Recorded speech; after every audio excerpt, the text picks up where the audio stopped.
How to create your own happiness. Who decides whether you shall be happy or unhappy? You do.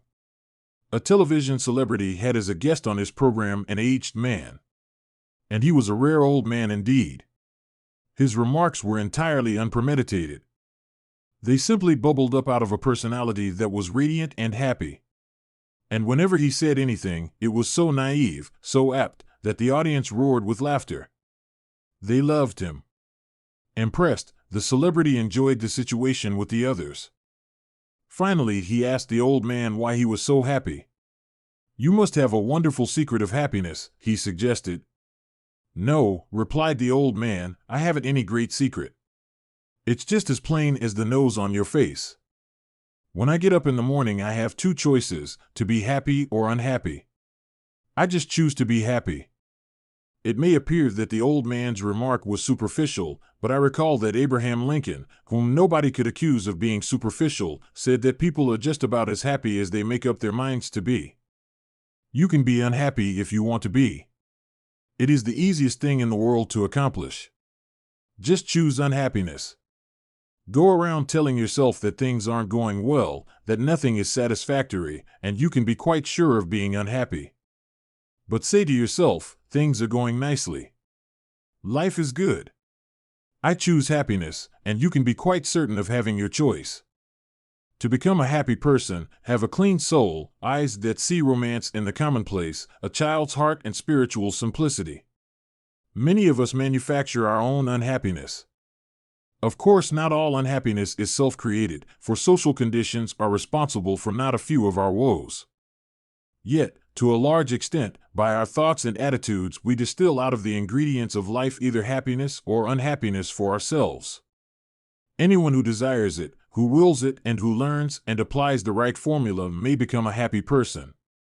If happiness is determined by our thoughts, it is necessary to drive off the thoughts which make for depression and discouragement. This can be done first by simply determining to do it, and second by utilizing an easily employed technique which I suggested to a businessman. This man's principal trouble was in his depressed thought pattern. He needed an infusion of light and faith. So rather boldly I said, "If you want to feel better and stop being miserable, I can give you something that will fix you up." "What can you do?" he snorted. "Are you a miracle worker?" "No," I replied, "but I can put you in touch with a miracle worker who will drain off that unhappiness of yours and give you a new slant on life." "I mean that," I concluded as we separated.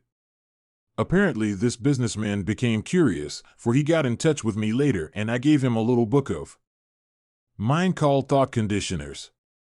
It contains 40 health and happiness-producing thoughts. Inasmuch as it is a pocket-sized booklet, I suggested that he carry it for easy consultation and that he drop one of the suggested thoughts in his mind every day for 40 days. I further suggested that he commit each thought to memory and that he visualize this healthy thought sending a quieting and healing influence through his mind. I assured him that if he would follow this plan, these healthy thoughts would drive off the diseased thoughts that were sapping his joy, energy, and creative ability. He had his doubts, but he followed my directions. After about 3 weeks, he called me on the telephone and shouted, "Boy, this sure works. It is wonderful. I have snapped out of it, and I wouldn't have believed it possible." Tomorrow when you arise, say out loud 3 times this one sentence, "This is the day which the Lord hath made. We will rejoice and be glad in it." Only personalize it and say, "I will rejoice and be glad in it." Repeat it in a strong, clear voice and with positive tone and emphasis. While dressing or getting breakfast, say aloud a few such remarks as, "I believe I can successfully handle all problems that will arise today. I feel good physically, mentally, and emotionally. It is wonderful to be alive. I am grateful for all that I have had, for all that I now have, and for all that I shall have. Things aren't going to fall apart. God is here and He is with me and He will see me through. I thank God for every good thing." Throughout the day, base your actions and attitudes upon fundamental principles of happy living. One of the most simple and basic of such principles is that of human love and goodwill.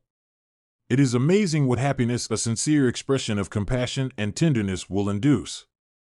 A genuinely happy man is a friend of mine, Mattern, who, with his equally happy wife, Mary, travels throughout the country. Mr. Mattern carries a unique business card on the reverse side of which is stated the philosophy that has brought happiness to him and his wife and to hundreds of others who have been so fortunate as to feel the impact of their personalities. The card reads, "The way to happiness, keep your heart free from hate, your mind from worry. Live simply, expect little, give much. Fill your life with love. Scatter sunshine. Forget self, think of others. Do as you would be done by." Try this for a week and you will be surprised. As you read these words you may say, there is nothing new in that. Indeed, there is something new in it if you have never tried it. When you start to practice it you will find it the most astonishing method of happy and successful living you have ever used. What is the value of having known these principles all your life if you have never made use of them? Such inefficiency in living is tragic. For a man to have lived in poverty when all the time right on his doorstep is gold indicates an unintelligent approach to life. Of course, in order to give power to these principles of happiness and make them work, it is necessary to support them with a dynamic quality of mind. You are not likely to secure effective results even with spiritual principles without spiritual power. When one experiences a dynamic spiritual change inwardly, success with happiness producing ideas becomes extraordinarily easy.